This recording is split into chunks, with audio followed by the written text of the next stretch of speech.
Hi everyone, this is Professor Golestane. I'd like to show you the process of preparing buffer solutions, and we're going to use the solutions that I used. I actually prepared these solutions in the last experiment, which was salts, hydrolysis, equilibria, and their pH of the solutions. So I have selected a few of these salts in their aqueous state so that they could have a combination of buffer solutions for me, and I'll explain that to you. And so I'm going to be making 3 buffer solutions. These are called solution 1, 2, and 3, prepared in these containers. And I also label them as B1, B2, and B3, like buffer 1, buffer 2, and buffer 3. So these are labeled, ready to go. And the solutions that I have are, for example, sodium carbonate and sodium hydrogen carbonate. So this is a solution that was already prepared in the previous experiment, and you know the molarity of this solution, you calculated it. And also we prepared a solution of sodium carbonate with a known molarity. So if you mix those two together, sodium bicarbonate and sodium carbonate, you have a buffer, because you have an anion that's has H in it, hydrogen ions, and you have the conjugate base of this acid. So if you think of as bicarbonate as an acid, the conjugate base would be the carbonate ion. So if you mix the two together, you have a buffer solution, which will resist against pH changes, because one portion would react with an acid, the other portion would react with the base. The carbonate ions react with the acid. This is the conjugate base. The bicarbonate ions react with the strong base because it has the hydrogen ions, and it's the conjugate acid of carbonate. Anyway, this would be one set, and the next set would be, this one leaked a little bit, so I put it in a different bag, but it's disodium hydrogen phosphate. So that's my second solution. And disodium hydrogen phosphate can create a buffer solution with sodium dihydrogen phosphate, because the dihydrogen phosphate is conjugate acid of hydrogen phosphate. So those are 2 salts in aqueous state that could do that. And we're going to create a buffer out of sodium acetate, and in this case this is a buffer solution prepared in situ, which means that you're going to add a strong acid to this, and as long as we don't add it any more than this, or actually it should be less than this quantity in moles that I have, then this substance would be excess, my acid would be limiting, and the product of this will create acetic acid. So the combination of acetic acid product and your acetate, that's a buffer. Again, as long as this is the excess, so do you have some acetate left over. I'll show you how we do that, and you'll be calculating these, and also I'll be measuring pH too. Let's start with solution 1. This is solution 1 being this buffer B1. So let's start with that one. And I have actually calibrated the pH probe. So this is the value. This is just sitting in water. This reading has no significance. You don't have to record it. You shouldn't record it. It's just reading the pH of this water right here. So once I insert it in the solution, I'll tell you exactly what needs to be recorded. And then once I measure, the process is to mix these solutions, the 2 sets that I showed you. And then the last one would be the sodium acetate, which I'm going to make a buffer in situ. So the first thing is to make our buffer solutions 1, 2, and 3. And the last part of the lab is to take these buffers and add strong acid, strong base to them. And your task is also, again, to calculate and predict the pH values according to the volumes and molarities and everything. And we will be comparing it with the pH values that I'll be measuring. Okay, so this is the overall process. So let's start, and so we can get through the work. So the first set of solution, what I am doing is I am adding 15 milliliters of sodium carbonate. So this is the first solution, sodium carbonate. So that's what you want to record. The volume of that solution is 15 milliliters. I want to use a graduated cylinder. And because this is already prepared in the baggie, I think it might be easier if I just tear up a corner of it and transfer it. So this would be 15 milliliters. I don't know how easy it will be to transfer like this, but I'll try.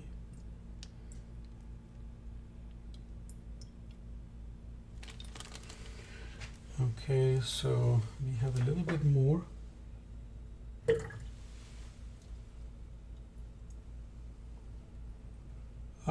This is pretty close to 15. So 15 milliliters of sodium carbonate, please record that. And I'm using a 50 ml graduated cylinder. So when I state 15 milliliters, it's actually 15.0. Don't forget significant figures are important, so we have to worry about them. Okay, so this is my first solution that I transferred. I'm gonna just store these. I might need them in the future. And the second one is 35 milliliters of sodium hydrogen carbonate. So we're going to pour this, and it would be 35. I don't need to rinse because they're going to mix anyway. So let's go ahead and do this 35 ml transfer. Again, it's 35.0.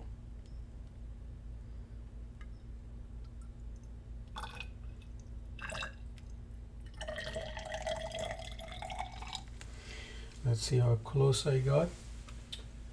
Pretty close, 35.0. So this transfers here. And so now I'm done with this buffer. So here it is, the two added together. This is going to be my buffer solution. And I'll be measuring the pH. My probe is already calibrated for pH buffer 7 and 10. So I suspect this buffer to be a basic buffer. pH would be more than 7. So let's go ahead and measure that. I'm mixing it. So again, 15.0 milliliter of sodium carbonate solution and 35.0 milliliter of sodium bicarbonate solution. So let's go ahead and calculate or measure the pH. Rinsing it with deionized water, wiping the outside, and just putting it inside of my solution, mixing again. And here's the pH. So this is the pH of the mixture. So please record this number.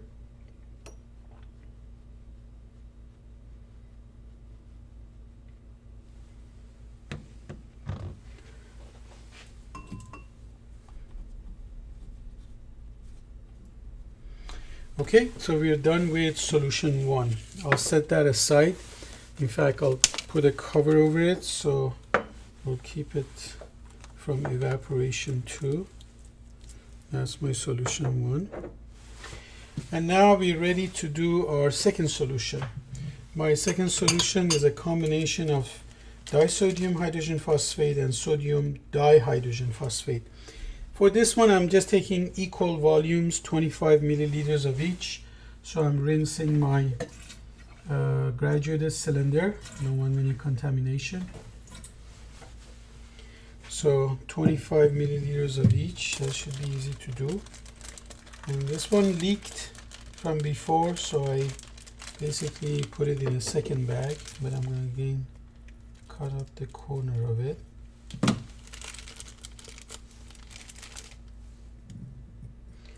Let's see if I can get this thing done in one shot.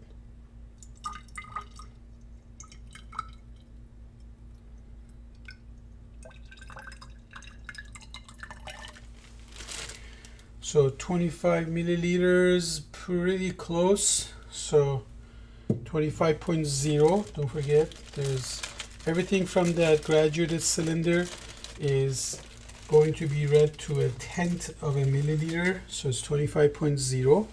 There it is, transferred into my special container. called solution 2 or B2. And the next one is another 25 ml of this. So let's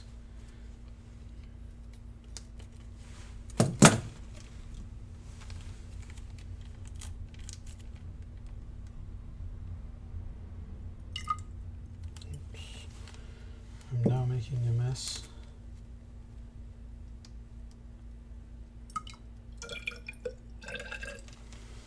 All right, let's see how close we are. A little over. So I'm just gonna pour just a tiny bit out. Okay, this is good. So there is my second solution. And so let's store this away. So my second buffer is ready. Now this buffer solution has pH is slightly on the basic side, so that's what I'm predicting.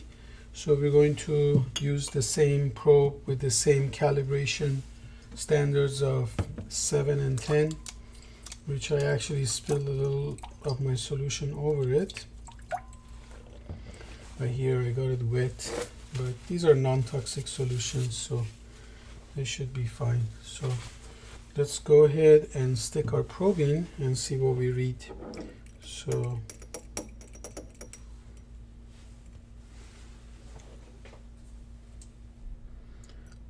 please record this value. This is the pH of the second buffer solution measured.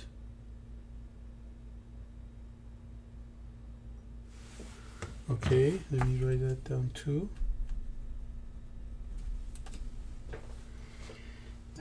My third buffer that I'm going to make is actually an acidic buffer. So I have to recalibrate my probe at this point. So I want to show you the calibration process so you know how we calibrate.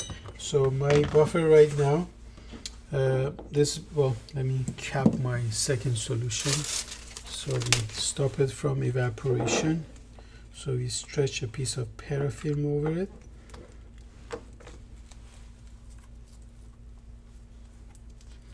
So this is good, setting it aside. For later, when we're adding acids and base, we're going to need those solutions.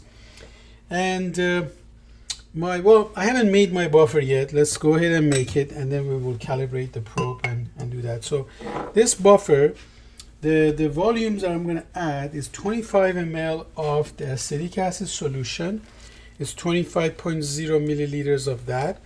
And then I'm going to add 15 milliliters of my strong acid. So I do have a strong acid here that it's HCl, hydrochloric acid, and it has a good molarity determined to 4 sig.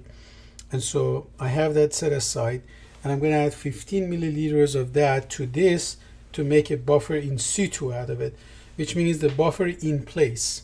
So in this solution, we start with the sodium acetate, but after we add the acid, we have now two components of the buffer because the sodium acetate is in excess. So it has both the acid and the conjugate base. So this is called buffer preparation in situ. So let's go ahead and do that. I'm just gonna add my 25 ml first. And I forgot to rinse I have to rinse my graduated cylinder.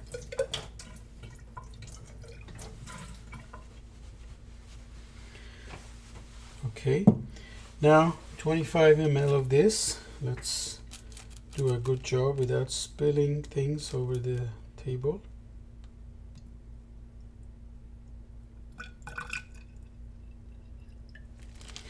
Okay, I did spill a little bit. Okay, so I actually poured a little too much, so I'm going to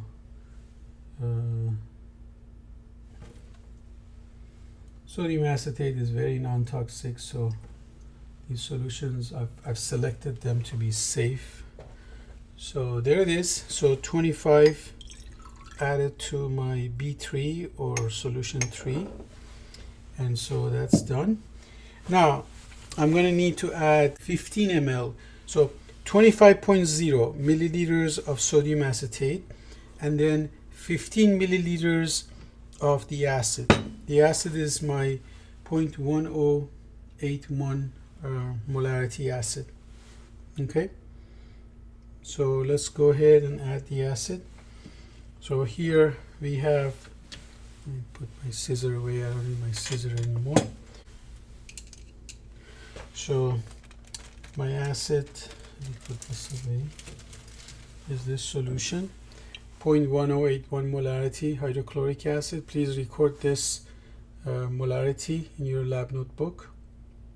Okay, and so I'm adding 15 milliliters of that. So let's rinse. Actually, I don't need to rinse because it's going, they're mixing anyway. So 15 milliliters of that.